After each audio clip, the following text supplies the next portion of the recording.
زبور 17۔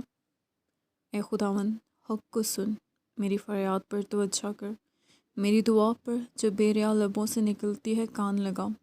میرا فیصلہ تیرے حضور سے صادر ہو، تیری آنکھیں راستے کو دیکھیں۔ تو نے میرے دل کو آزما لیا ہے، تو نے رات کو میری نگرانی کی، تو نے مجھے پرکھا اور کچھ کھوٹ نہ پایا۔ میں نے ٹھان لیا ہے کہ میرا منہ خطا نہ کرے۔ انسانی کاموں میں تیرے لبوں کے کلام کی مدد سے میں ظالموں کی راہوں سے باز رہا ہوں۔ میرے قدم تیرے راستوں پر قائم رہے ہیں، میرے پاؤں پھسلے نہیں۔ اے خدا، میں نے تجھ سے دعا کی ہے، کیونکہ تو مجھے جواب دے گا۔ میری طرف کان جھکا اور میری عرض سن لے۔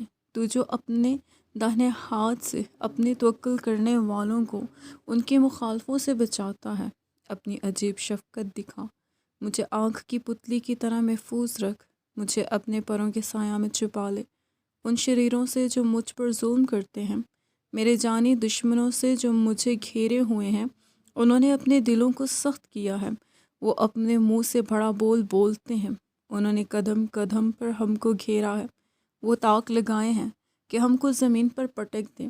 وہ اس ببر کی مانند ہے جو پھاڑنے پر حریص ہو، وہ گویا جوان ببر ہے جو پوشیدہ جگہوں میں دبکا ہوا ہے۔ اٹھ اے خداوند، اس کا سامنا کر، اسے پٹک دے۔ اپنی تلوار سے میری جان کو شریر سے بچا لے۔ اپنے ہاتھ سے اے خداوند مجھے لوگوں سے بچا، یعنی دنیا کے لوگوں سے جن کا بکھرا اسی زندگی میں ہے اور جن کا پیٹ تو اپنے ذخیرہ سے بھرتا ہے۔ ان کی اولاد بھی حسب مراد ہے، وہ اپنا باقی مال اپنے بچوں کے لیے چھوڑ جاتے ہیں۔ پر میں تو صداقت میں تیرا دیدار حاصل کروں گا، میں جب جاگوں گا تو تیری شباہت سے سیر ہوں گا۔ آمین۔